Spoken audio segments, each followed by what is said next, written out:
Hey guys, John Brown here. Welcome back to Exploring Park City Living. And today we're going to get into the quarter 3 market update for condominiums and townhomes. So we're going to get right into the numbers here on it. Starting with Old Town. So Old Town saw stable and strong demand for more affordable units. As you can see, average sale was down 3%, but median was up 8%. So, more confidence of buyers looking in that like practical lower end range. And those dealing in luxury segments may see a more like variable in demand. Just in the upper tier in Old Town. Kind of same with the single family homes if you watched the last video on that. And then also if you look at Deer Crest, these numbers are skewed, down 36% in volume sold, average down 48%, median sale down 19%. So those numbers are skewed. Also, there's only 5 sold. So outliers like the penthouse at the St. Regis that sold in 2023 for almost $20 million. And the fact that there were 2 other Deer Point sales that were over 5 million really skew those numbers, because like that penthouse didn't come up for sale. That sold for 19,600,000. So that's going to be a big driver in skewing these numbers, especially for the total Park City overall. So that's something to note as well. This is why I like doing these videos along with sending this out, because people just look at the total Park City and they're like, oh, what's going on? It's down. And then, not look into why was Deer Crest down, 48%. And it's because the year before they had some crazy outlier penthouses that went up for sale that we did not see last year. Last year we saw a lot of St. Regis normal 3 bedrooms for sale, and not even we had 1 Deer Point instead of in 2023 there's 2 Deer Points and the $19 million St. Regis.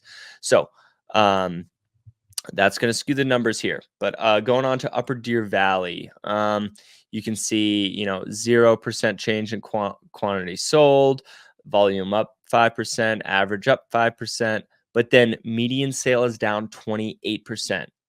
So that means a few higher price transactions are lifting up the average, but the bulk of the activity is centered around that lower priced condo. So that's what makes that steep drop in the median there.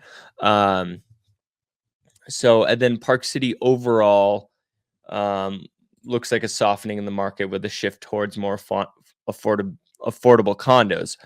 And like that's still true even when you take out Deer Crest because of the outliers. I mean, that's still a true statement.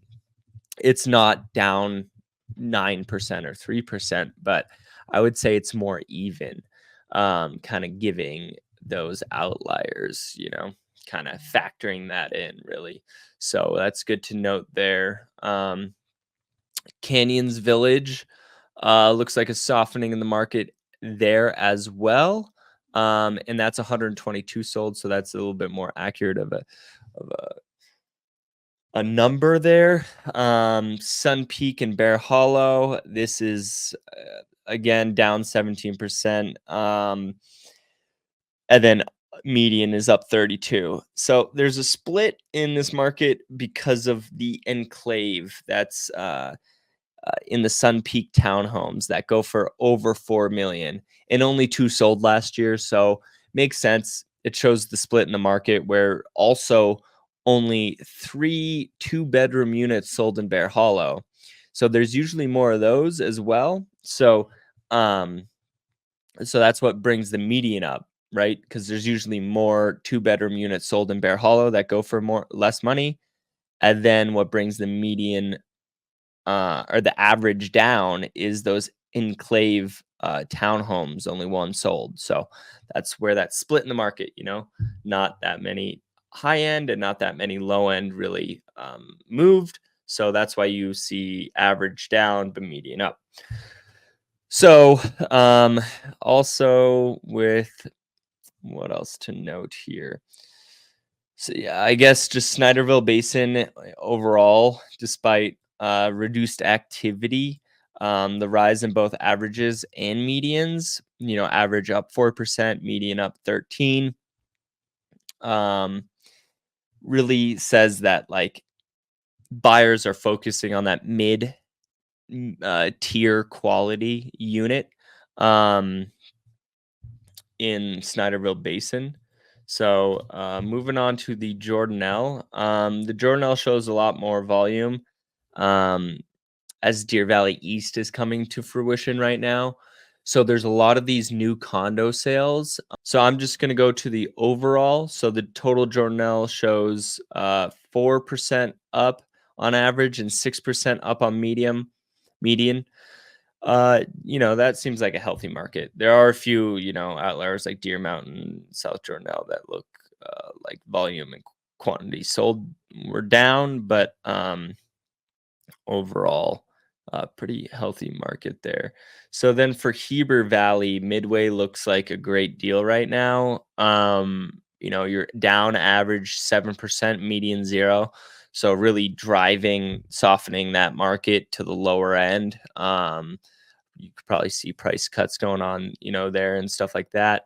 Red Ledges looks crazy, down 16%, down 7%, down 8%, red across the board.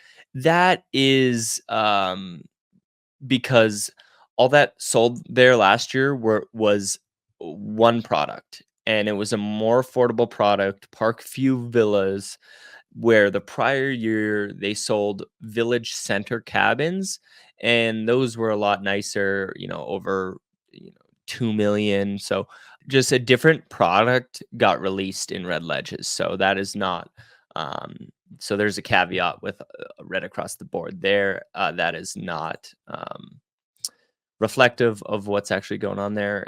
But yeah, Heber, you can see across the board, up, up, up, solid. So then when you see the total Heber Valley, average down 17%, but median up 11. That is because of, the red ledges uh, skewing the data, but also Midway's also softening. Um, so take that with a grain of salt. I think average sales probably down, but not 17%, half that.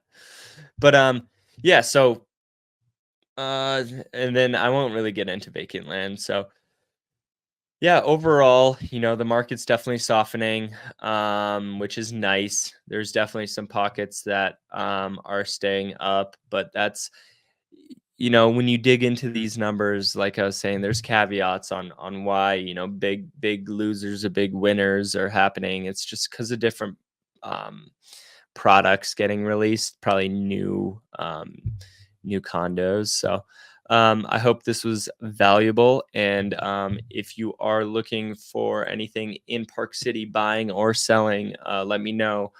Shoot me a text, give me a call. Info in the bio. And don't forget to like and subscribe and hit the notification bell, because coming out with more of these every single week. So thanks. See ya.